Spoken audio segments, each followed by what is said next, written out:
How are we all doing today? Yeah, awesome.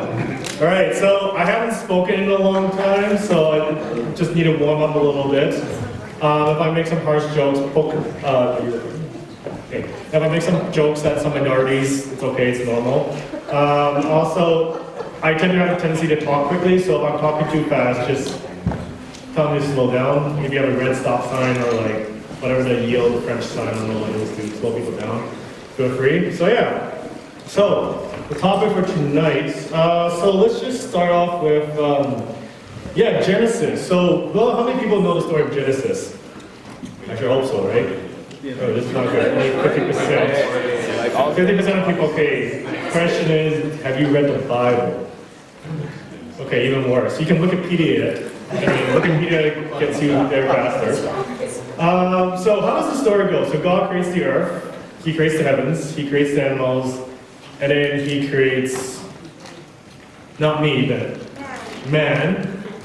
And what does He do for the first man He creates? Adam, what does He do to him? Makes him out of dust. Makes him out of dust, and then where does He put him? In a garden. What does He tell him to do? Before that, he wants Adam to work in the garden. Right? Work in the garden, and because he's not there just to like free rent, he's there to work. So what does that make us? What does that make Adam? Steward. A steward, yeah, someone's paying attention. Awesome. Alright, so tonight we'll be talking about the wise steward. We're talking about the responsibility that God has given us. So when we first created, God made us His own image, put us to work to oversee the earth that He had created. But even after the fall, Jesus left instructions to us, such as how we were to continue His work and to look after the people. One example would be where He asked Simon, "Do you love me?" And He says, "Look after my sheep," or "Feed my sheep," if I remember correctly. Does anyone know where this is from? Really? No one? Yeah, Lord of the Rings, Return of the King. Who's this? Anyone know who this guy is? Not Harry Potter, that's very offensive. This guy here, he is Denver II. He's known as the steward of Gondor.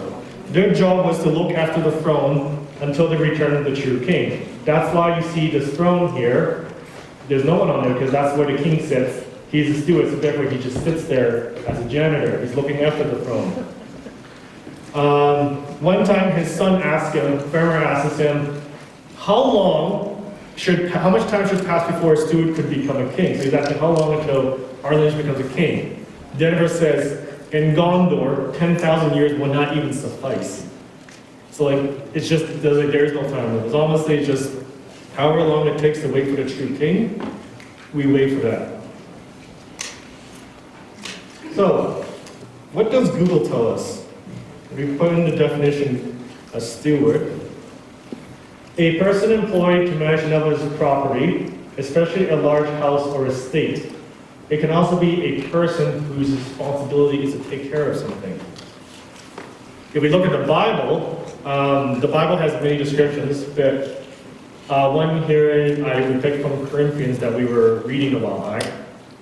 This is how one should regard us, as servants of Christ and stewards of the mysteries of God. Moreover, it is required of stewards that they can be found trustworthy. So, looking at this biblical description, going back to this, was Jennifer a good steward? No. Why is that? Karen? That was good for. Well, so for those who are aware, what happened to the kingdom by this timeline? It was Basically right. It was wrecked, it was in ruins. By the time of the War of the Ring, Gondor was at its weakest, Mordor, the great enemy, was at its doors, and they were just ready to wipe them out. Gondor was isolated and weakened by this point. So this is not the kind of guy you want to look after your house before you come home. Okay? So that being said, let's just look at the world today. So, the question comes, what is happening to the world today? Why is the world and people in general out of balance? What's going on? What has happened to people? So, overworking is spreading thin. So, in today's society, we are fast becoming workaholics, where we idolize money, we idolize work, and other worldly pursuits. Like, we just put it up there. And an analysis of the Labor Department in 2015 states on average about 40 hours a week is considered overwork. So if you're putting over 40 hours, you're close to overworking. They also found that working longer hours actually reduces performance. So people say like, I gotta put more hours of work, I gotta get this done. It turns out that statistically speaking, it actually doesn't work. It actually, you get worse as time goes on. So the question becomes, why are people doing it? Well, people like to please other people, like their bosses, so they overpromise, they stretch themselves thin, and they just keep going at it. And at the end of the day, they just can't keep up. They end up burning out, and just failing at everything. For those who go to Century Church, Pastor Henry, he gave a little talk a while back about burning out, and he says pastors in the United States, they will burn out after 2 years. And these are pastors who like go out, they do everything, they evangelize, they praise God. But then 2 years later, just burn out because they just did not give themselves, they just spread themselves thin, they overwork themselves. And then what's the point? Like you overwork and now you can't work anymore. What does that lead to? All right, so it's Garfield, everyone's favorite tabby, orange tabby cat. I have no friends. So loneliness. People are starting to isolate themselves more and more. Now, this can happen in many ways. Work, school, or the pursuit of selfish needs above others. So if I need to get something, then that's another one. This leads to poor stewardship of time, which leads to an imbalance in our relationships with one another, or just in life in general. According to studies, 1 in 5 Canadians identify as lonely. And in 2014 in Hong Kong, they did a study in computers and human behavior where people started turning to computers to help alleviate loneliness. But we all know that computers can't really replace relationships, right? But that's what people are doing. They end up turning to computers for relationships to fulfill that need. Yeah, I know, it's funny. It's okay, we'll talk about you afterwards.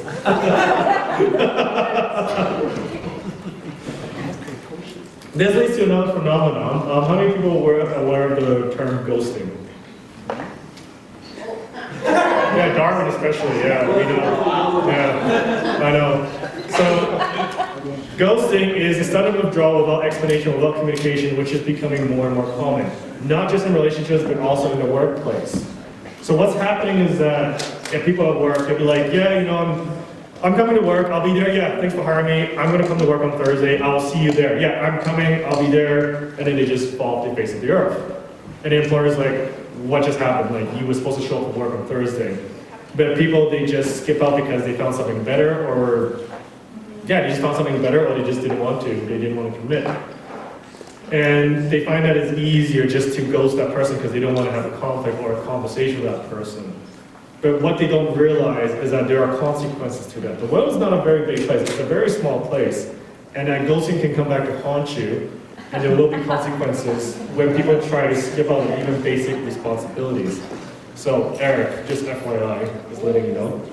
So, and this leads to, as a result, this leads to isolation. So in the business world, everybody talks.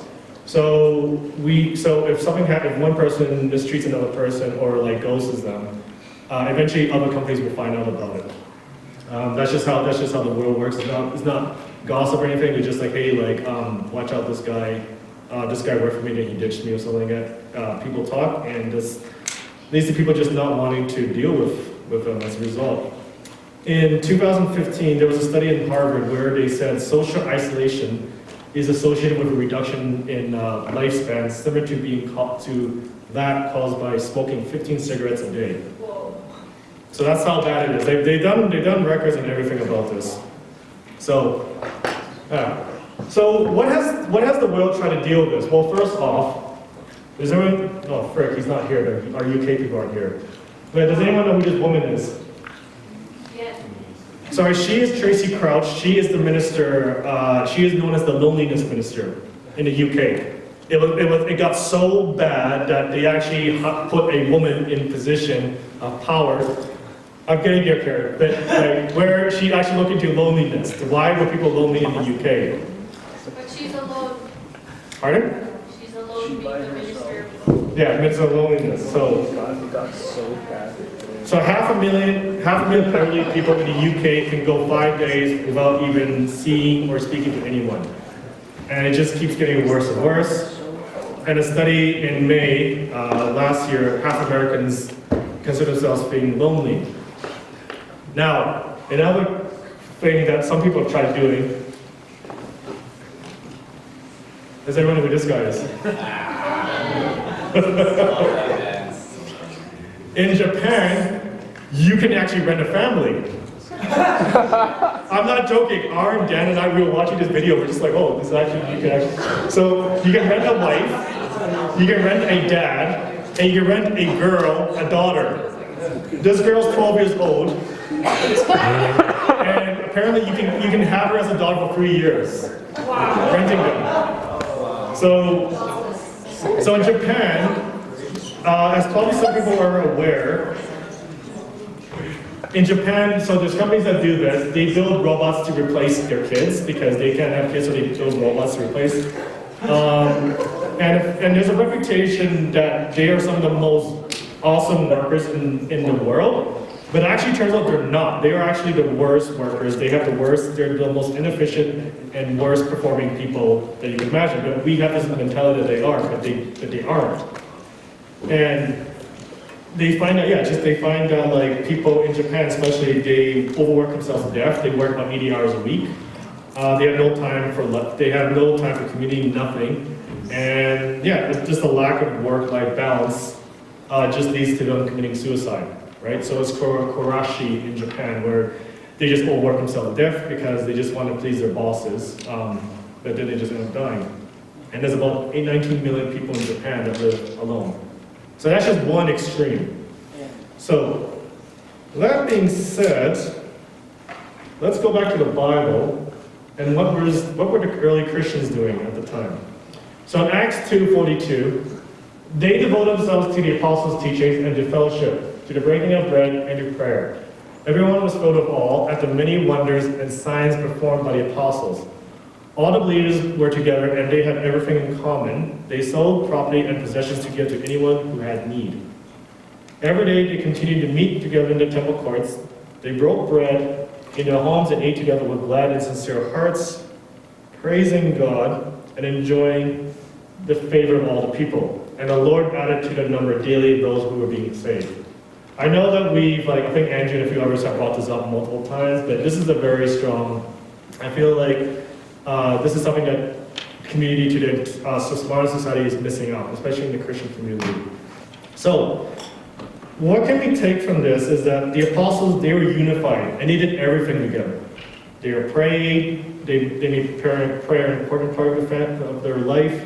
They did it in public. By being together, they shared everything. So it wasn't like, yeah, I need something. No, it was like they were actually voluntarily sharing stuff. So it was like, oh, Dan needs toilet paper. Okay, here's some toilet paper. I'll give you some toilet paper. Oh, like all the basic needs were met.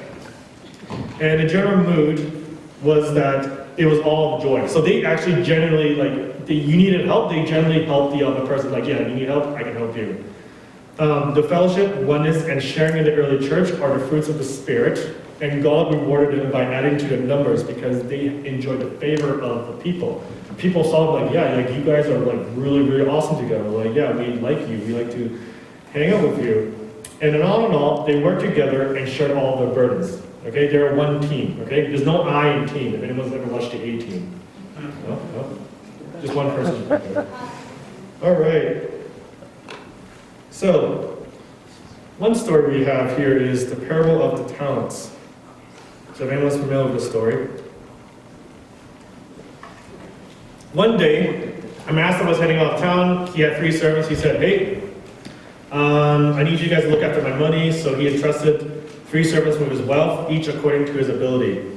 So, one man received, I'm pretty sure this is the first bank because he's working with Chinese, and we know Chinese makes the most money. So he got 5 bags of money, 8 added 5, another 5 bags to it. This guy went to work on the farm, he got 2 bags, and he came back with 2 bags. And this guy decided to play Tom Sawyer and just hid the money and slept under a tree. So, the master returned, and the first 2 servants, these 2 guys, I'm pretty sure this guy got more rewarded because he worked for the Chinese again. So the master rewarded him and gave him more to look after. This guy, same thing, equal to his recording. This guy though, he said, hey, I'm sorry. No, I'm not sorry, but like, you're a hard man and I hid the money because I feared you. So the master said, you idiot, you should have acted according, you knew I was a hard man, but you could have at least put it in the bank, earn some interest, even if it was 5 cents interest, and give me the interest. So then he punished the man by taking his money away. And Jesus ends it by saying like, those who act more will be given more, those who act less will have those taken, your riches will be taken away from you.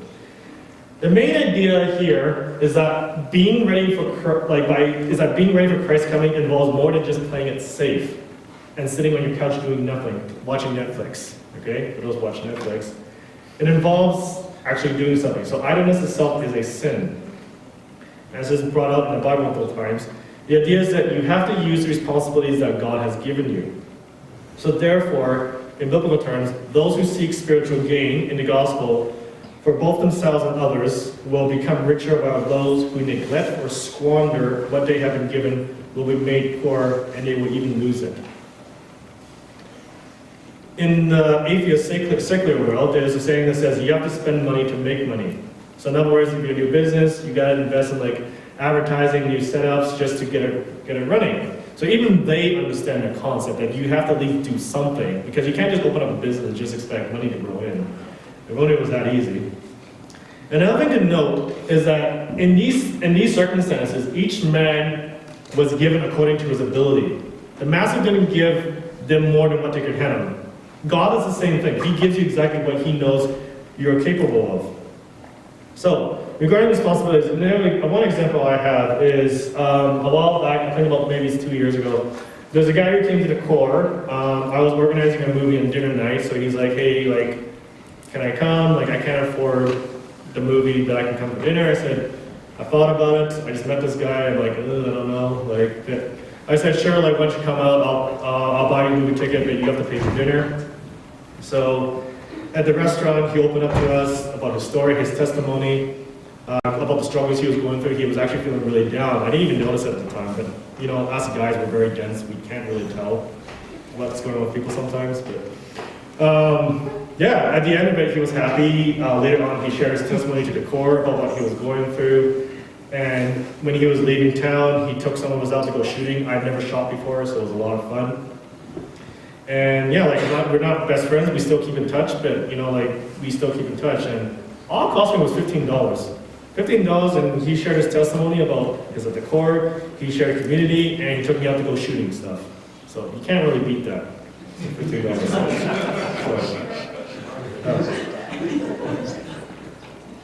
So, one of my favorite verses in the Bible, Proverbs 3:5, trust in the Lord with all your heart, and lean not on your own understanding. So, be willing to take risks, be willing to get out there and just to be vulnerable. Okay, you can't you have to just get out there. Like you can't just sit there and not do anything.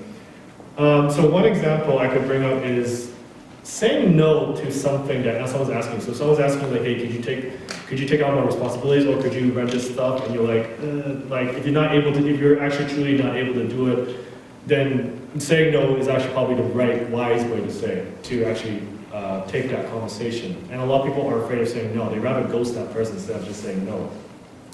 No means no, right? We're all familiar with that.